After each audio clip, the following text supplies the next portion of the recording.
मैं डॉक्टर चंद्रेश पारिक और second year के विद्यार्थियों के लिए एक बार फिर से बात करने जा रहे हैं nomenclature of coordination compound part 3 यानी कि संकुल यौगिकों के का नामकरण पार्ट 3। तो नोमेनक्लेचर में हमने मेटल की बात बहुत लिगेंड की बात तो हमने बहुत कर ली कि वो कितने नंबर्स में होंगे, तो उनके साथ में मोनोलिगेंड होंगे, उनकी मल्टीप्लिसिटी क्या होगी, या फिर वो नेगेटिव होंगे कि पॉजिटिव होंगे। लेकिन मेटल की बात नहीं की है क्योंकि मेटल को सबसे बाद में लिखना है। तो अब हम इसकी बात भी बाद में ही करने जाने वाले हैं कि अगर मेटल्स हो तो उसका नाम हम बाद में किस तरह से लिखेंगे। देखिएगा, if the overall coordination complex is cation.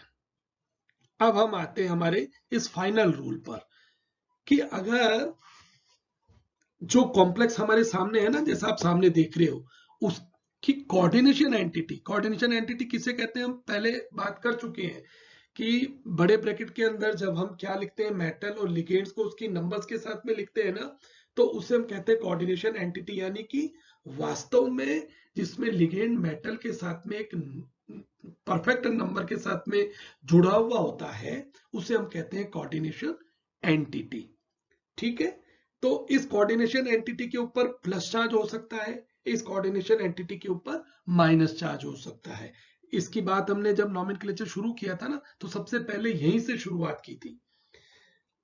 जब प्लस चार्ज है तो मेटल का नाम कैसे लिखेंगे, और माइनस चार्ज है तो कैसे लिखेंगे, ये दोनों अलग अलग चीजें हैं। देखिए, पहले बात करते हैं कि अगर कोऑर्डिनेशन एंटिटी के ऊपर चार्ज आ जाता है प्लस MLN प्लस, तब उस केस में लिगेंड की बात हम कर चुके हैं, तो मेटल की बात करनी है। मान लीजिए एग्जांपल हमने लिया पहला COEN थ्राइस प्लस का 3। इस वाले एग्जांपल को देखिएगा, यहां पर क्या है, मेटल है कोबाल्ट, लिगेंड है हमारे पास में इथिलीन डाइअमीन, और कितने नंबर में है वो 3 तरह के ऐसे लिगेंड है, 3 लिगेंड है, और चार्ज आ गया +3। अब जब इसका नामकरण करेंगे तो चलिए शुरू करते हैं कि नामकरण में सबसे पहले क्या करते हैं, नंबर ऑफ लिगेंड्स कितने हैं। सबसे पहले तो पहचानो लिगेंड कौन सा है, EN है, इथिलीन डाइअमीन है। ये क्या है, पॉलीडेंडेट है। और 3 आ गया तो हम क्या कहेंगे, ट्राई नहीं कहेंगे, क्या कहेंगे हम, सोच के बताइएगा क्या कहने वाले हैं, आप ही के ऊपर छोड़ता हूं मैं। ठीक है, मैं यहाँ पर सिर्फ बात करने वाला हूं मेटल की, कि मेटल अगर इस केस में हो तो प्लस अगर है तो जैसा मेटल है उसको उसी के नाम के साथ में रखेंगे। जैसे प्लस वाला है, कोबाल्ट है, तो कोबाल्ट के ऊपर चार्ज कितना है, 3, तो हम कहेंगे कोबाल्ट 3। सेकंड केस में देखिएगा, जो हमारा सेकंड केस है, ये वाला second case chromium plus charge है, तो इसे क्रोमियम लिखेंगे, ब्रैकेट में लिख देंगे 3 क्योंकि इसकी ऑक्सीडेशन स्टेट हुई है 3। और थर्ड केस में देखिएगा, कॉपर है हमारे सामने, कॉपर, यहां पर भी क्या है, +2 चार्ज में प्लस वाला है, तो Cu+2 को हम किस तरह से लिखेंगे, Cu2। तो पहले केस में लिखेंगे CO3, दूसरे केस में लिखेंगे Cr3, और तीसरे केस में लिखेंगे Cu2। लेकिन जब नाम लिखेंगे तो जैसा मेटल है उसका नाम वैसा ही होगा, पहला कोबाल्ट, दूसरा क्रोमियम, और तीसरा कॉपर है तो कॉपर। लेकिन मान लीजिएगा कि अगर ऐसा नहीं हो, माइनस चार्ज आ जाए, तब क्या करेंगे, हम क्या करते हैं उस केस में, उस जो मेटल का जो नॉर्मल जो नेम है ना, उसके पीछे लिख देते हैं 8। बस यही सबसे आखिरी रूल है। जैसे हमारे पास में कॉम्प्लेक्स बना है ये वाला, अब यहां पर क्या है, -3 है, तो जब मेटल लिखेंगे ना, तो मेटल में क्या होता है, कोबाल्ट, तो पीछे 8 जोड़ दीजिए, तो क्या हो जाएगा, कोबाल्टेट। ठीक है, और ब्रैकेट में कितना, उसकी ऑक्सीडेशन स्टेट हमने निकाली तो 3 आई, तो 3। सेकंड केस में आइएगा, ये सेकंड केस, यहां पर क्या है, -3 है, क्रोमियम लिगेंड है, और चूंकि माइनस है पूरी कोऑर्डिनेशन एंटिटी पे, तो हम इसे क्या कहेंगे, क्रोमेट। 3 ऑक्सीडेशन स्टेट है, तो क्या लिखेंगे, Cr3। और लास्ट केस में देखिएगा कॉपर का है फिर से, लेकिन माइनस चार्ज के साथ में। प्लस होता तो कॉपर को कॉपर ही लिखते। तो इसे हम क्या कहेंगे, क्यूप्रेट। क्या कहेंगे, क्यूप्रेट। अब यहाँ पे कॉपर का टेट नहीं कहेंगे कि कॉपर टेट हो गया, कॉपर टेट नहीं हुआ, क्यूप्रेट हुआ। कुछ एक्सरसाइजेज हैं, जब जैसे जैसे आप उन्हें करते जाएंगे ना, आपको पता चलेगा कि किसके नाम को हमें किस तरह से लिखना है। ठीक है, नेक्स्ट चलते हैं। ये देखिएगा कुछ बहुत ही सेलेक्टेड नेम है, जिसे कहते हैं कि लेटिन टर्म्स है। तो जब मेटल के पीछे 8 लगाओगे ना, तो हमें क्या लिखना है उसका ध्यान रखना पड़ेगा। जैसे आयरन आ गया, हमारे पास में क्या आ गया, आयरन आया है, फर्स्ट केस आयरन का। तो आप क्या कहेंगे, आयरनेट?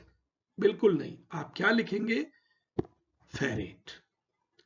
कॉपर की बात हमने की थी कि कॉपर है तो न्यूट्रल है तो कॉपर को कॉपर लिखेंगे, लेकिन अगर नेगेटिव आ गया तो कॉपर टेट नहीं होगा, वो क्या बदले, किस में बदल जाएगा, क्यूप्रेट।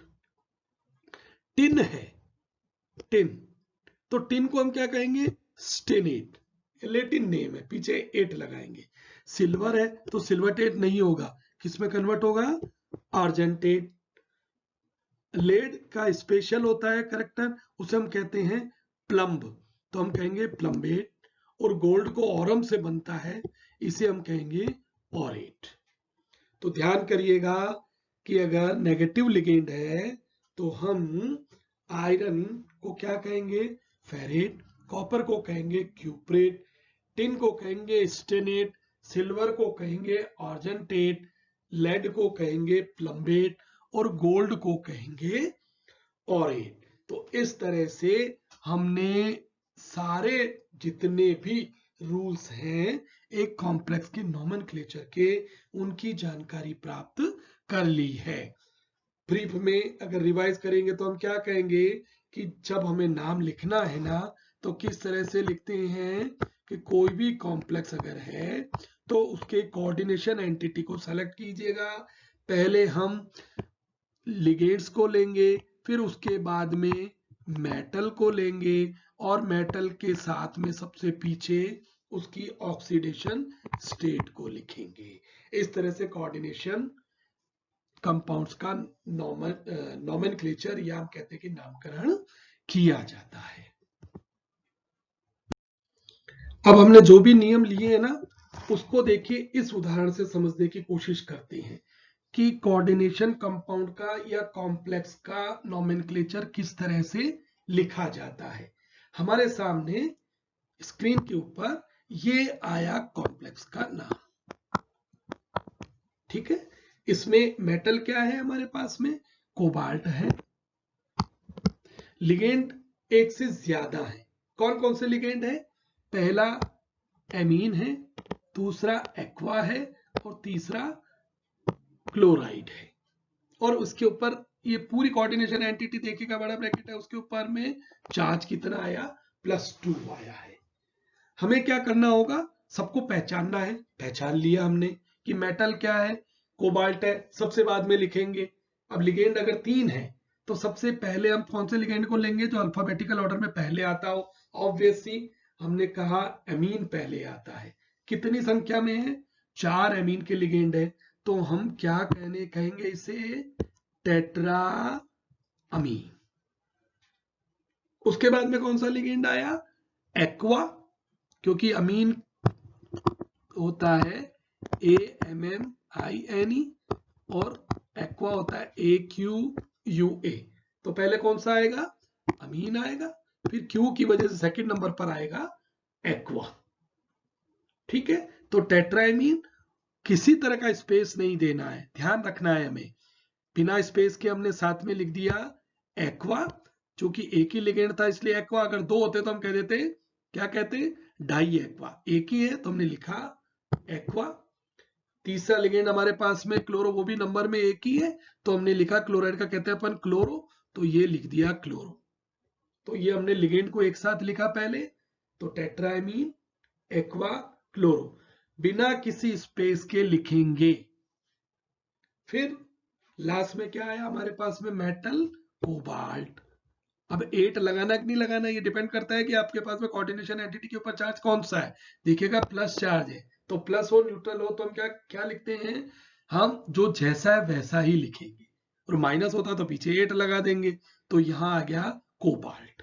ठीक है, अब हमें क्या करना पड़ता है, छोटी सी एक्सरसाइज करनी होती है ऑक्सीडेशन स्टेट निकालने की। वैसे मैं कई बार बता चुका हूं, लेकिन फिर भी यहाँ देखिएगा कि ऑक्सीडेशन स्टेट कैसे निकालेंगे, जिसकी निकालनी है कि मेटल की निकालनी है, उसे हम मान लेते हैं कि वो है x। तो ये x प्लस 4 हमारे पास में क्या है, अमीन के लिगेंड है, इंटू 0 का मतलब अमोनिया के ऊपर वैलेंसी कितनी होती है, न्यूट्रल लिगेंड है तो 0। वाटर भी न्यूट्रल लिगेंड है, इसकी वैलेंसी भी हुई 0। 1 क्यों, क्योंकि नंबर्स में 1 है। Cl के ऊपर वैलेंसी कितनी होती है, हेलोजन कोई भी होता है x माइनस होती है माइनस का 1।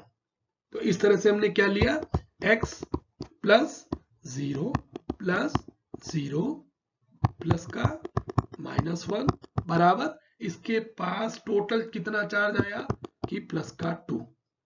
तो टोटल कितना आ गया, -1 इधर आया, तो x कितना बना अपने पास में, ये माइनस वाला उधर गया तो कन्वर्ट हो गया 3 में। यानी कि कोबाल्ट के का जो ऑक्सीडेशन स्टेट है वो कौन सी है, 3 है।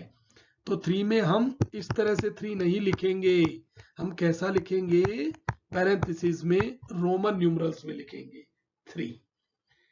और पीछे आयन लिखा है, आयन क्यों लिखा है कि चाहे वो माइनस हो या प्लस हो, दोनों ही केस में वो आयनिक स्टेट में है ना, तो सबसे पीछे लिखा जाता है आयन।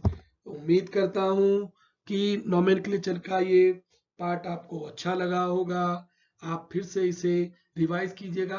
हम हमारे नेक्स्ट लेसन में बहुत सारे एग्जाम्पल्स कॉम्प्लेक्सेस के ऊपर लेके आने वाले हैं, तब तक आप बहुत अच्छे से तैयार हो जाइएगा। Thank you.